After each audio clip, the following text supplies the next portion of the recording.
Okay, so good afternoon, everyone, and this is the Build America Center webinar on State Infrastructure Bank, and so it's a great pleasure to have Nav Harrison from Federal Highway to discuss and the State Infrastructure Bank implementation there. So, Nav, Lauren, you want to also record the webinar? Okay, yeah. So we have a few webinar on this subject, and also we will organize a State Infrastructure Bank symposium in May. So without any further See, ado, get out of my introduction remarks. Get out of my introductory remarks. You're my remarks. so sorry. No, so yeah. Without any further ado, and first, let me introduce Nat Harrison first. So thank you, Nav. I haven't really started that. So Nav is have been working for the U.S. Department of Transportation for many years. So uh, um, she is a seasoned management and a program analyst with the Office of Performance and Innovative Financing at Federal Highway Administration.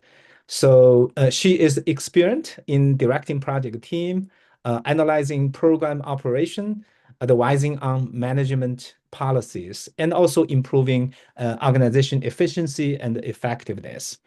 NAF was the transportation specialist at the Build America Bureau of the U.S. Department of Transportation.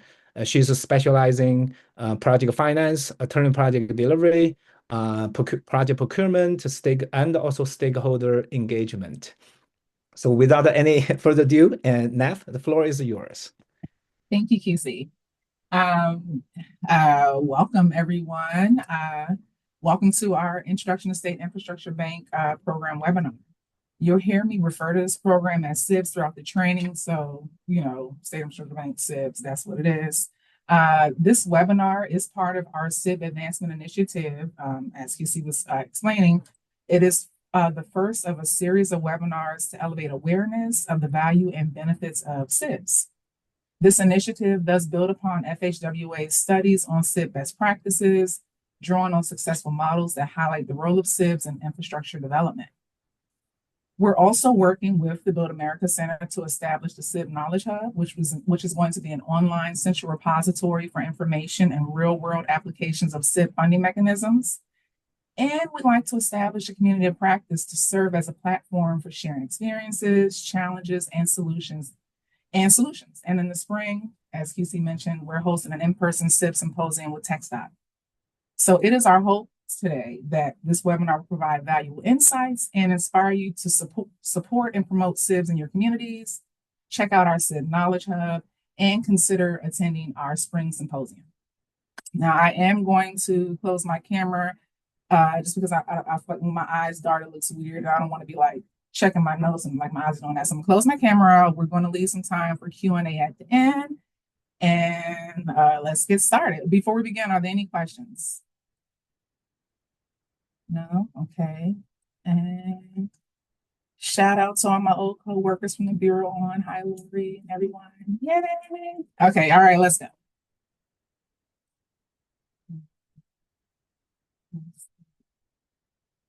Make sure this advances. There. Did we get to the next slide? Yes. What is a state infrastructure bank?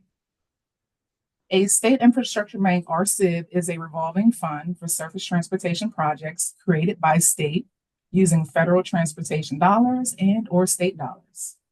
Much like a bank, a SIB needs equity capital to get started and an ongoing source of funds to support new loans. SIBs are intended to complement traditional transportation grant programs and provide states with the flexibility to offer a range of credit options tailored to fit a project-specific needs. Excuse me. The revolving fund is used to provide credit assistance in the form of loans, loan guarantees, lines of credit, etc., at below market rates to public and private entities for state and local transportation projects. As loans are repaid, a SIB's capital is replenished and can be used to support a new cycle of projects. The lending cycle. This diagram showcases how the SIB lending cycle operates as a self-sustaining system, allowing for ongoing support and financing of critical infrastructure projects. The cycle begins with the initial capitalization, which is the initial funds used to establish the State Infrastructure Bank. These funds are referred to as capitalization dollars. The SIB utilizes the capitalization dollars to provide loans for infrastructure projects. These loans are offered to eligible entities to finance critical infrastructure development. Once the project is completed, the borrower begins repaying the loan to the SIB. The repayment includes both the principal amount and any applicable interest. The repaid funds are then used to recapitalize the SIB. This means the funds are replenished. This means the funds are reinvested into the SIB, replenishing its resources. With the replenished funds, the SIB is able to provide new loans for additional infrastructure projects. This continuous cycle ensures that the SIB remains a sustainable and effective source of funding for infrastructure development.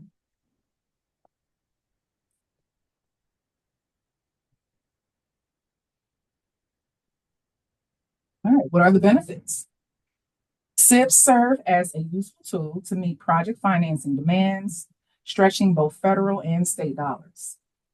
The primary benefit of SIBs to transportation investments include flexible project financing, such as low interest loans and other forms of credit assistance that can be tailored to the individual projects, accelerated completion of projects, an incentive for increased state or local investment, enhance opportunities for private investment by lowering the financial risk and creating a stronger market condition, and recycling of funds to provide financing for future transportation projects. What's the history of SIBs? Federally capitalized SIBs were first authorized in the National Highway System Designation Act of 1995 as a pilot program, originally available to only 10 states. The program was expanded in 1996 and included additional states with the DOT Appropriations Act. T21 established a second pilot program for California, Florida, Missouri, and Rhode Island, and subsequent legislation in 2005 opened eligibility to all states, and Congress authorized a permanent SIB program that was codified in 23 U.S.C. Section 610. The FAST Act of 2016 authorized TIFIA loans to be used to capitalize a rural projects fund within the SIB, and the Infrastructure Investment and Jobs Act of 2021 amended 23 U.S.C. 610 to continue funding of SIBs, authorizing capitalization of a SIB with up to 10% of annual highway, transit, and rail apportionments under designated sections of Titles 23 and 49. All right. So this slide illustrates the evolution of state infrastructure bank capitalization from 1996 to 2024. In 1996, only a handful of states, mainly in the South and West, established SIBs. By 1997, participation grew significantly, with notable expansion in the Midwest and Northeast. This reflected interest in alternative infrastructure financing. However, as we can see, by 1998 and beyond, the number of capitalized SIBs declined, with only Florida remaining active in later years. And by 2024, the trend seems to remain unchanged, highlighting a major shift away from SIBs as a primary financing tool. This raises an important policy discussion, like what factors led to this decline? Should SIBs be revitalized to support future infrastructure investments? We say yes, and that's why we're here, because we want to get you all active. We want these SIBs. We want to look like 1997 with a little more sprinkled in there. So, what's our current SIB landscape? There are currently 28 federally capitalized SIBs. Total federal capitalization has been $661 million. The number of loans that have been executed to date are 1,192. And the value of those loans executed to date is $3.1 billion.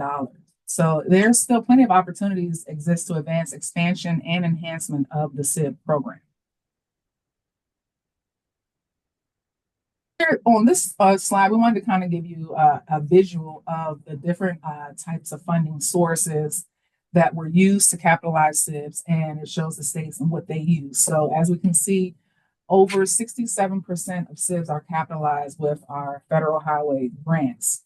And then there's another 23% that are capitalized with state funds, FTA about 2.2%, and then a little over 7% of bonds issued to capitalize SIBs. And I was trying to find the article because this morning when I came to work, I was reading somewhere that was talking about the bonding market and how some bonds have increased because of inflation and stuff. And it was talking about, and I couldn't find it because I felt like that would have been a nice little add on to my presentation. But if I find it, I'll send it around because I thought it was a very interesting article. All right. If you're considering establishing a SIB, what do you need to consider? What are some important factors to consider? First, before a SIB program can be implemented, decisions regarding its structure and placement should be addressed. States have significant flexibility in where to place the SIB, its accounts, and management responsibilities. Administrative structures for placement of a SIB include within a state DOT, which is the most common approach. You can also use an independent state financing authority within another state agency, such as an economic development agency. You can establish a nonprofit corporation, or you can create a joint structure SIB among two or more state agencies with shared responsibilities. Keep in mind, however, that authorizing legislation may need to be created, may be needed to create the legal framework for the SIB. Most states need specific state legislation to provide authority to create a SIB and implement a SIB program pursuant to the federal statutes. Right. So if you have a SIB established or you want to expand it, how do you do that? States that wish to establish a new SIB or expand their SIB using federal funds made available under the Infrastructure Investment and Jobs Act of 2021 may do so in accordance with 23 U.S.C. 610. States also have the option of taking 3 different actions to capitalize a SIB with federal formula funds. Where states may establish a first-time new SIB under 23 U.S.C. 610. States that already have a SIB under the National Highway System Pilot Program may establish a separate SIB account with new capitalization. This would allow the flexibility of funds in a pilot SIB to remain, and the procedures to establish an additional SIB account, additional SIB highway account, follow the same procedures for establishing a new account. And states may also add additional capital to an existing T21 pilot SIB under the Infrastructure Investment and Jobs Act.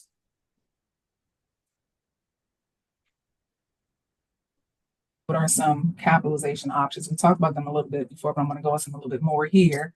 So from your highway account, you can use up to 10% of formula funds apportioned under the National Highway Performance Program, the Surface Transportation Block Grant Program, and the National Highway Freight Program.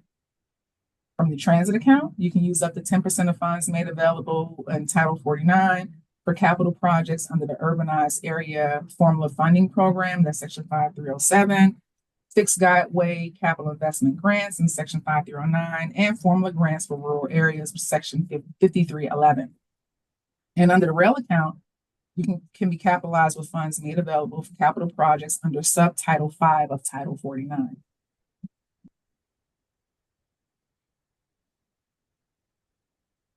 State DOTs can enhance their SIB programs through leveraging TIFIA proceeds to establish a rural projects fund. This allows the SIB to provide loans to a public or private entity to finance an eligible rural infrastructure project. A SIB can borrow between a minimum of 10 million and a maximum of 100 million from TIFIA at a reduced interest rate, and then on-lend loan proceeds to sponsors of rural infrastructure projects for up to 80% of a project's costs. Applicants seeking a TIFIA SIB loan would follow all stages and requirements of the standard TIFIA application process. So, speaking of TIFIA, what are some of the benefits of capitalizing your SIB with a TIFIA loan? Lower interest rates. TIFIA loans offer fixed interest rates that are significantly lower than traditional loans. For SIBs, the interest rate is equal to 1/2 of the U.S. Treasury rate of equivalent maturity at the time of closing. Get a higher share of the project costs. TIFIA loans can cover up to 80% of eligible project costs for rural infrastructure projects, compared to the traditional TIFIA loan, which covers 33 to 49% of project costs. Extended reach. By capitalizing a SIB with a TIFIA loan, the SIB can provide loans and credit assistance to a broader range of projects, including those that may not meet the minimum cost threshold for direct TIFIA loans. Sustainable funding. The repayment of TIFIA loans helps to I don't want to say recapitalize, but revitalize or replenish the SIB, creating a revolving fund that continuously support new infrastructure projects and support for rural projects. The TIFIA loan program specifically supports rural infrastructure projects which might otherwise struggle to secure funding due to their smaller scale and higher perceived risk. These benefits make TIFIA loans an attractive option for capitalizing SIBs and enhancing their ability to finance critical infrastructure projects. Key requirements for SIBs. Before we discuss the key federal requirements for SIBs, I want to make sure I've iterated that federal and state roles for establishing SIBs are distinct. The federal government provides for the initial setup and oversight, while the state manages SIBs on a day-to-day basis. A state has considerable flexibility to determine the design of its SIB. Some key federal responsibilities would be executing the cooperative agreement with the state, outlining the structure of the SIB, capitalizing the SIB using federal aid apportioned funds, providing guidance and assistance to states, determining eligibility of projects and compliance with federal requirements, and performing general oversight, monitoring, and reporting. Now let's get into the key federal requirements for eligible projects that might use a SIB loan. A SIB can be used to provide loans or credit assistance for any project eligible under Title 23 or Title 49. SIB projects go through a federal review process and must meet federal requirements like NEPA, Davis-Bacon, Buy America, etc. Except for SIBs established under the NHS pilot program, federal requirements apply to all rounds of lending by a SIB. And SIB accounts wholly funded with state monies are not subject to federal requirements. There's some requirements in the loan terms. The interest on SIB loans must be at or below market rates as determined by the state, except that the interest on loans funded from the TIFIA loan proceeds must be at or below the interest rate charged for the TIFIA loan. Repayment of a SIB loan must commence not later than the project has been completed or open to traffic, whichever is later. The term for repaying any loan amount cannot exceed 30 years after the first repayment of the loan.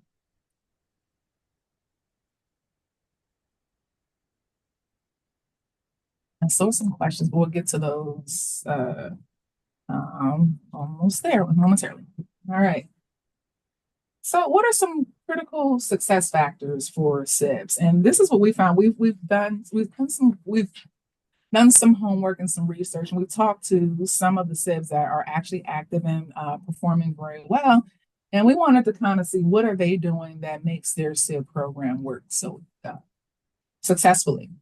And so here are some of the things that we found out, like strong governance and oversight. Effective governance structures and oversight mechanisms are essential to ensure transparency, accountability, and proper management of SIB funds. Adequate capitalization. Sufficient initial capitalization and ongoing funding are crucial for the sustainability and effectiveness of SIBs.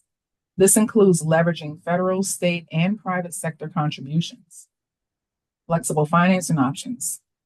Offering a range of financial products, such as low interest loans, credit enhancements, and other financing mechanisms help meet the diverse needs of infrastructure projects. Collaboration and partnership. Building strong partnerships with federal, state, and local governments, as well as private sector stakeholders, enhances the ability of SIBs to finance and support infrastructure projects. Efficient project selection and management. Implementing robust project selection criteria and efficient management processes ensures that funded projects are viable, impactful, and aligned with strategic goals. Capacity building and technical assistance. Providing technical assistance and capacity building support to borrowers and stakeholders helps ensure successful project implementation and management.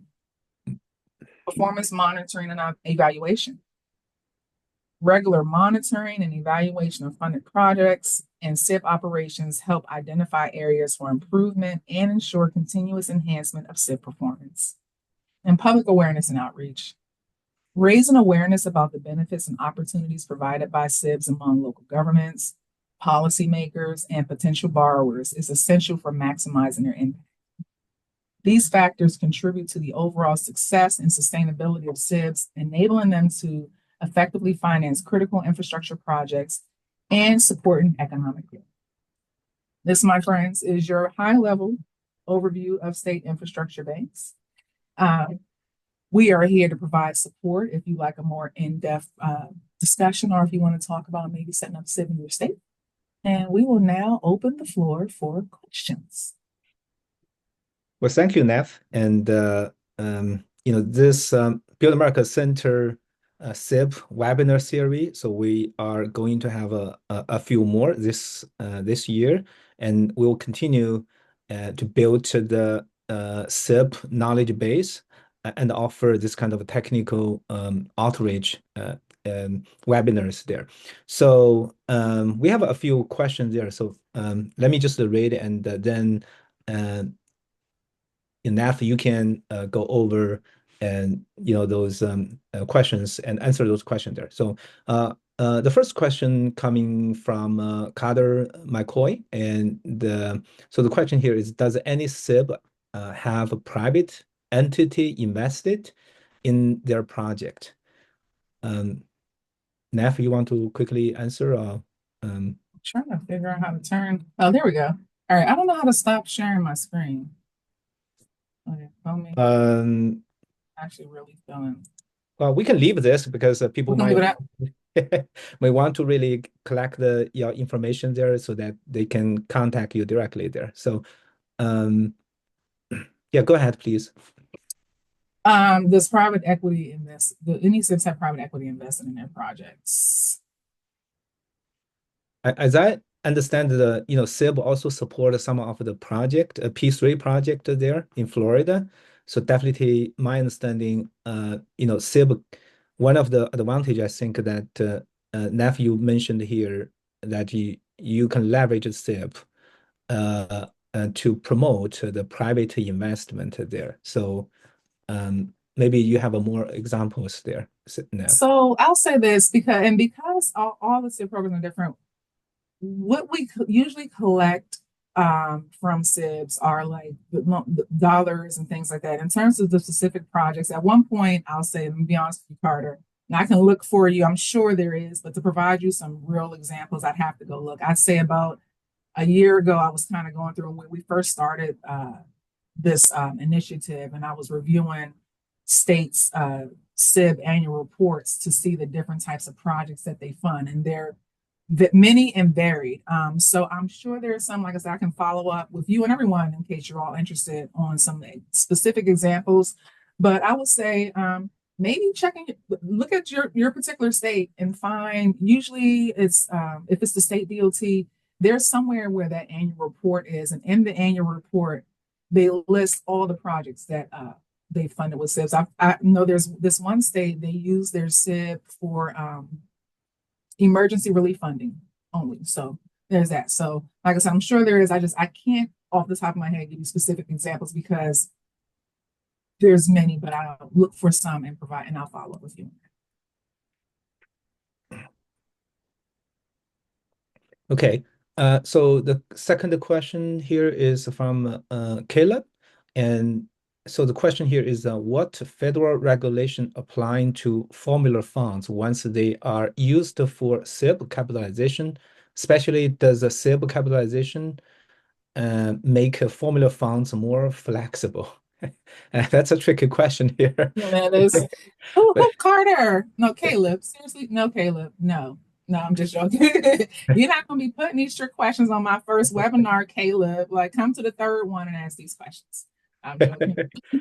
Yeah. I'll say federal requirements apply, right? So if you're using money to support a federally eligible project, then it will have to meet those federal regulations, like I said, Davis-Bacon, NEPA, and all that. So, But if I'm not mistaken here, but the SIB does provide some flexibility for uh, the state DOT to use those old formula funds here. So I yes. believe you provide um, a long-term sustainable funding mechanism there. So because you can basically instead of a grant to local government, so you can lend the money to a local government and build a local infrastructure project and repay that project the money back. And also you can basically have a more financial tools available to really build the infrastructure project there. So this is a revolving account, so then you can actually sustain the funding mechanism there.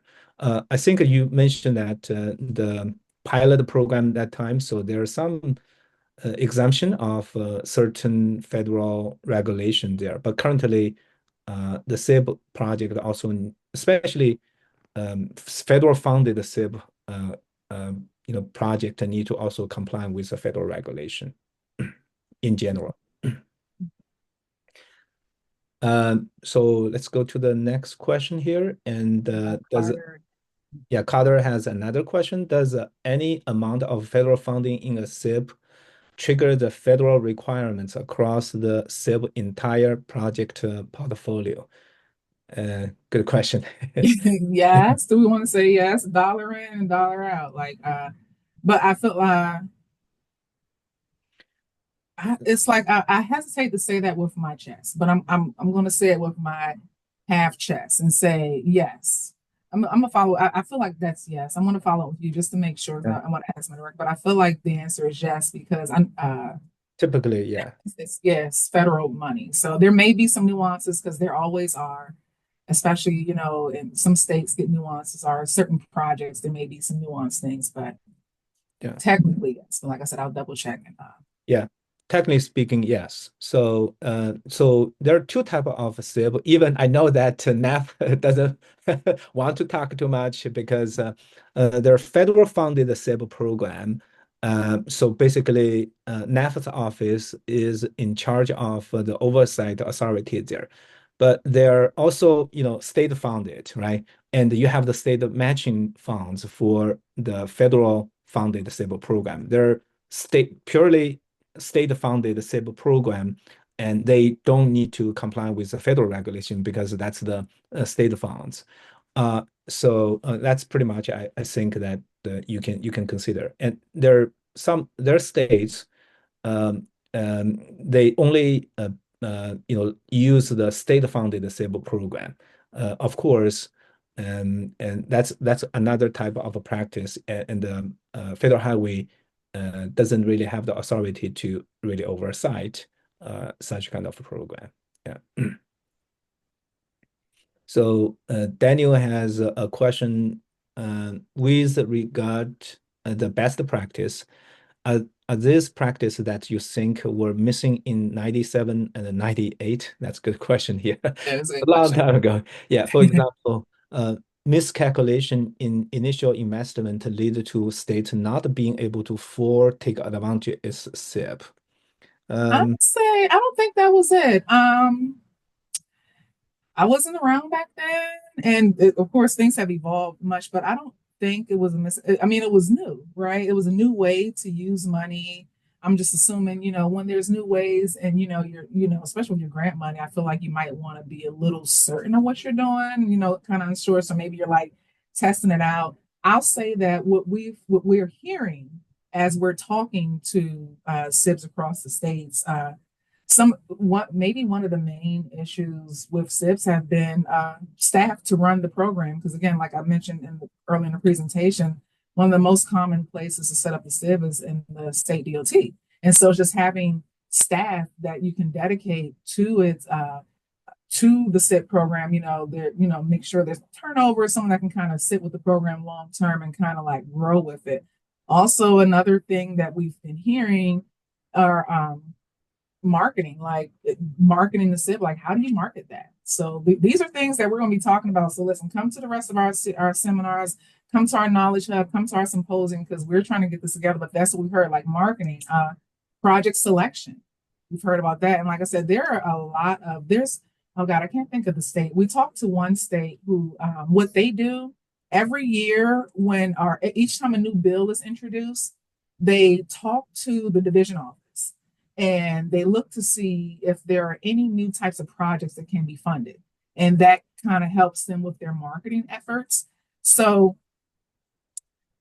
there, I don't know that we have like a scientific formula that can say why the what may have been missing from the earlier SIBs and what we're trying to get out now. But from some of the things that we've heard in our conversations with, we talked to what, maybe like a dozen states. I don't know, quite a few, but the main things we're hearing is people to run the program, marketing, people, finding people to come use the program, and just this is something that I've heard a lot, even in the questions, flexibility, the types of projects that can be funded or provided for with the SIBs. I don't know, QC, do you have anything to add to that?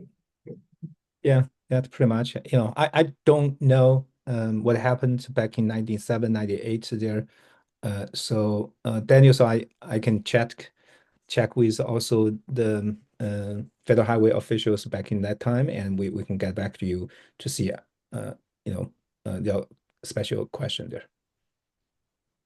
Any other question from the audience? I have a question actually. I have a question. So Naf, so you might probably answer based on your knowledge and experience there. So we are helping state of Louisiana to reestablish their SIB program. So I know that some other states might be also interested in this. And the state of Louisiana, for example, so they basically see the value from the executive level. So the governor's office noticed that, and there's a need to really leverage the value of a state infrastructure bank to build or develop their port infrastructure and other transportation infrastructure across the state. So there are many other states like maybe the need is not coming from the executive level, or so then you need to really have some kinds of um, information available to the executives and even the state legislature. So can you summarize some of the critical benefit of the SIP compared to those traditional grant program, so that the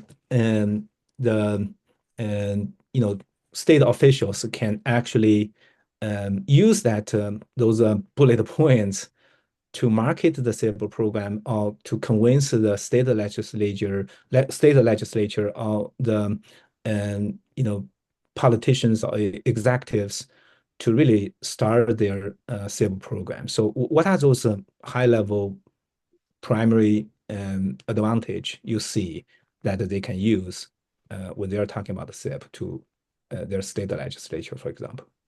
Are you talking about like SIBs compared to traditional grant Compared to the traditional grant program first? Yeah. Okay, so let's see. Leveraging your funding, SIBs recycle funds through loan repayments, and that allows multiple projects to benefit over time. The flexible financing option, like loans, loan guarantees, and credit assistance tailored to specific project needs. Accelerated project delivery. A SIP can provide immediate funding to projects, reducing delays caused by waiting on grant funding. If you're waiting for a grant cycle, every time you may get funding, may not. Grants are always oversubscribed, so there's that. SIBs encourage state and local investment, like it requires state and local match or contributions, so it reduces the dependence on federal funding. Promoting P3s, lowering financial risk for private investors, and attracting additional capital. the revolving nature of the account itself, where the funds are replenished as loans are repaid. So it supports a continuous cycle of investment. I mean, think about it. Usually these loans are getting repaid. So once you do that initial capitalization and you start giving your loans out, you can kind of think that you got, as long as you keep it running, you have a functioning bank that's going to continue to replenish yourself based on the repayments that are coming in from the loans that are given out. And then matching federal funds. I know you can use your toll credits to repay, and there's a way that if you can use your SIB. And I hope Pete is not listening to this because I realized that I forgot to think about a way to explain this, and I can't explain it now. But if anyone's interested, set up a call with me and Pete, and we'll explain it to you. But your SIBs can be used as your matching funds, which will make them Garvey.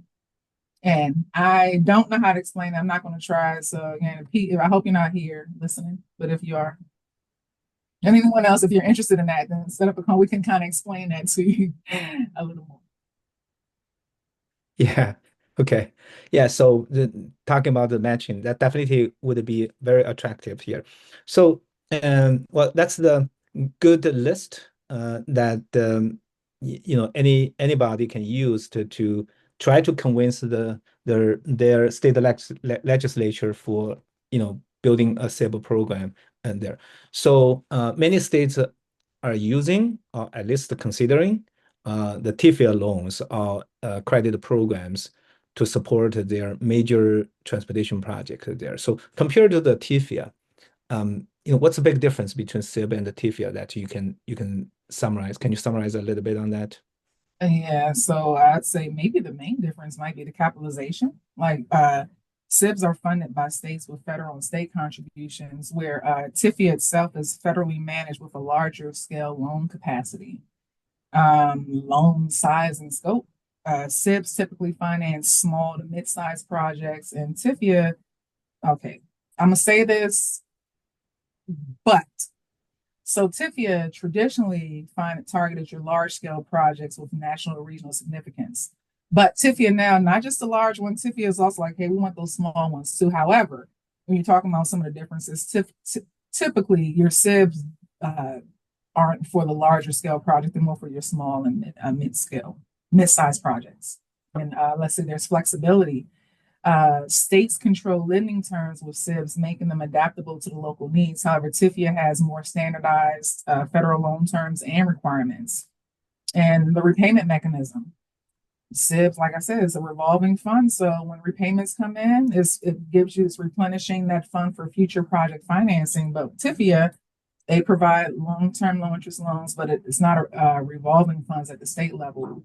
TIFIA is like capitalized to Congress. So I'd say those are the main differences. Okay. So I know that there are some question on Morgan Kelly has a question, so maybe you can contact me and we can give you the information about the new SIB initiative in state of Louisiana there. And Daniel has another question on basically have a state successfully leveraged their SIB to acquire IIJA grants funds. So there are examples. I think that SIB can be used for matching funds when you are applying for IIJA grants. So we probably can really invite in the future, some leading states, Texas DOT, Ohio DOT, Florida DOT. So they use the SIB for special local infrastructure project there, and the local infrastructure, the local government can actually use the SIB for matching funds. So anyway, so Neff, so you talk about the revolving features of the SIB programs there. So how actually does the revolving funds mechanism work in the SIB? And can you elaborate a little bit on that? So when I'm talking about the revolving fund or revolving nature of the SIB bank, let's kind of go through. Let's think like initial capitalization. So it's funded through federal transportation dollars, state contribution, or bond proceeds. And then, or actually, hold on, am I still sharing? Let me go back. No, you're not sharing the screen. You basically have, you are sharing the screen, but it's the federal highway one. Yeah. there. I think this is walk with me here. So this, when I talk about the revolving nature of the SIB, again, like the initial capitalization, it's funded through like your federal transportation dollars, your state contributions on your bond proceeds. And then the SIB now it gives out the loan. So that's the loan to any eligible transportation project. You get your favorable loan terms, low interest rate, blah, blah, blah. Then the borrower repays the loan with interest, replenishing the funds. So I'm not a math wizard, but let's say I loan you $20,000. That's very low. And then there's interest. I'm not just replenishing my fund with the $20,000. It's the 20,000 plus the three additional dollars in interest. And I know that's all. Not a math person. So there's that. Um, Reinvestment in new projects. So when those repaid funds are used to finance additional project, that's going to ensure your continued infrastructure development in your area, local, your county, or whatever. And then the sustainability factors of that is careful project selection ensures payment feasibility. Loan terms are structured to maintain your cash flow and the continual capitalization through new federal state contributions if necessary. Thank you. And so, um, Carter asked that question that some example regarding how SIB can actually support or promote the private investment in infrastructure project there. So, um, how do you see that the SIB encourage private investment in infrastructure project? What are the what are the reasons that why and how SIB can really encourage private investment?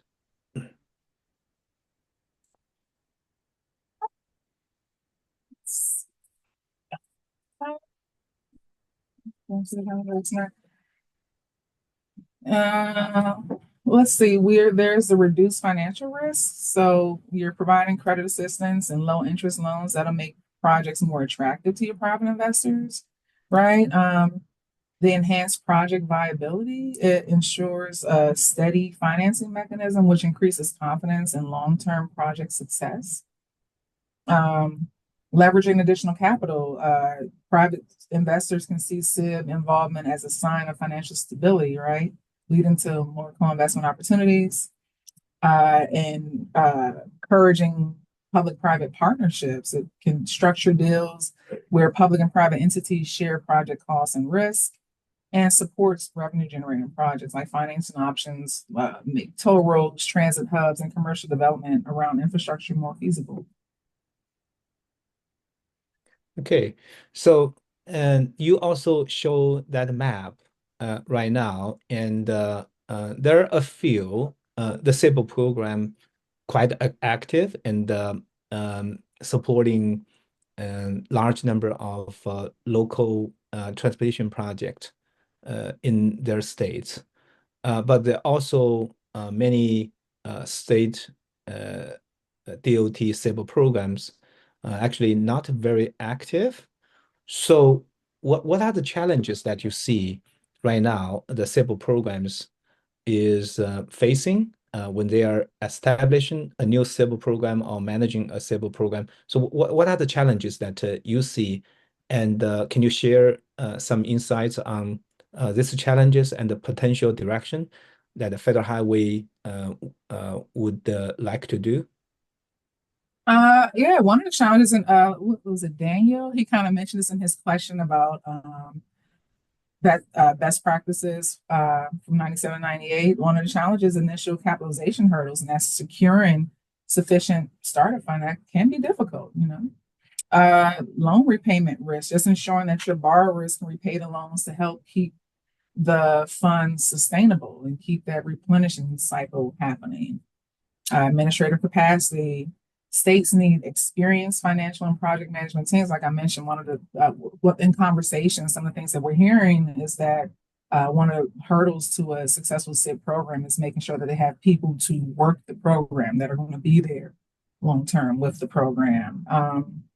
Project selection complexity, like balancing financial return with the public benefit, regulatory compliance, right? adhering to federal and state funding requirements can be, quite daunting. And the biggest thing, and this is what we need all your help on, everyone that's on this call today, we need your help. Limited awareness and participation. So some agencies and private partners may not be familiar with SIB opportunities. If you are currently a SIB, if you have a SIB in your state, if you are a SIB person, talk to us. Let's see what we can do to kind of help you get your SIB bank rolling. Because listen, I as we move into a new future, we want to make sure that there are plenty options available for getting your projects done, right? Especially like we said, SIPs are really good for like those low to mid cost projects, like good for that. So the teams. Okay, so there's a question from Marshall there. So the question is, how does a SIP program determine the interest rate it charged the borrowers? That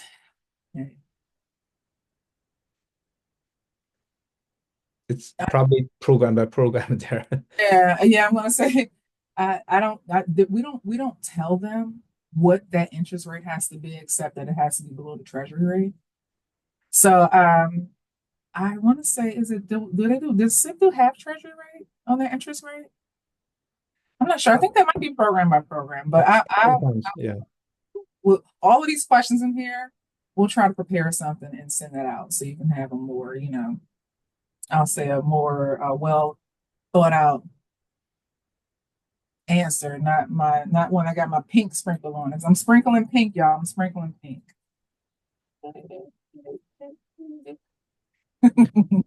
Yeah.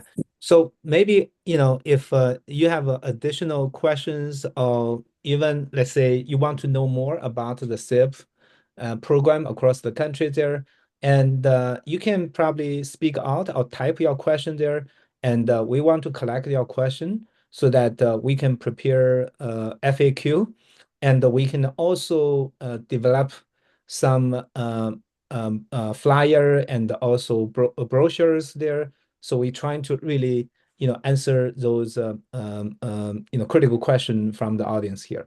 So, Yeah.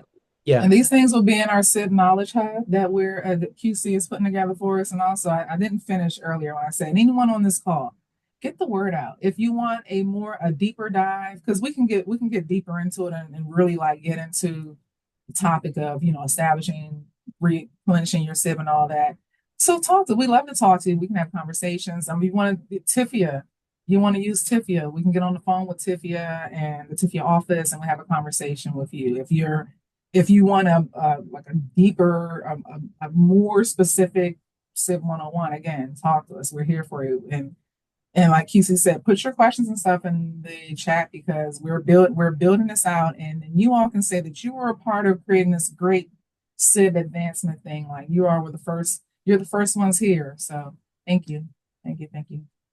yeah. So the last question, Naf, I have for you is, if some of the state DOT want to really know more about some successful SIB program across the country, they want to really, learn from those model programs there.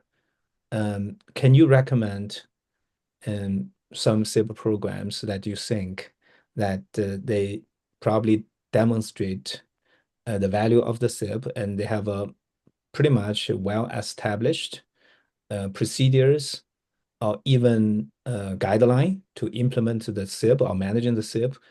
What are those SIB program you can recommend the people to refer to for the best practice?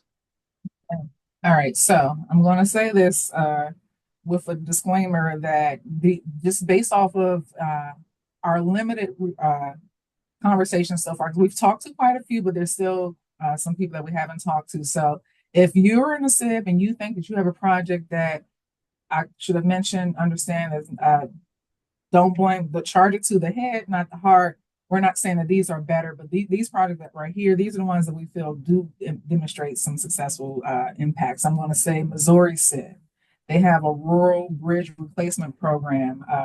It provided funding for multiple small bridge projects across rural areas. They were able to accelerate project completion timelines using the SIB compared to traditional funding. So that's out of Missouri. Texas's SIB, their statewide transit expansion. They assisted local transit agencies in modernizing and expanding bus and rail systems, and this ensured affordability for local governments with below market interest rates. And then also Ohio's said they did a freight rail expansion, and that supported a major rail corridor improvement. It boosted freight movement efficiency, and that also attracted private investment due to low cost financing and strategic location benefits. Thank you. So we have a question from Shane, and within the FAQ, can you include the funding metrics showing source and the funding mix and the requirements? Yes. So to add on that, actually, Shane, so you have a pretty good question there. So Federal Highway has tasked the Build America Center to expand our IIJA launch pad. So our IIJA launch pad is a primary focus on the IIJA funding programs there. But we already noticed, I mean, Federal Highway noticed that, and for local government, federal grants is not the only way to identify the funding sources for a transportation project at the local level. So Federal Highway tasked us to really develop a new tool called the Grants Plus, and NAF is leading that efforts too. So within that Grants Plus tool, we are going to identify most popular, structured funding sources for local government agencies there. We're going to also list most widely used and innovative financing tools. We're going to also compile the tools and also the method that can help local government accelerate their transportation project delivery. So we also will identify some matching fund strategies there. So all those kinds of tools that we list will include in like a matrix. You call it a funding matrix. We basically call it like a roadmap showing what is this tool, what are the conditions, who can actually apply that tool, where the online resources or maybe the technical assistant technical assistant resources are available for any local government or public officials to really educate themselves or explore and the funding mechanism for their transportation projects there. So it's an ongoing efforts that we are expecting to complete this tool by this summer. Definitely will be for July. And then once we have the tool released, then we will basically make the announcement. And hopefully that will be something that can help the state and the local government to accelerate their project delivery. So yeah, stay tuned. We definitely will, make that announcement very soon.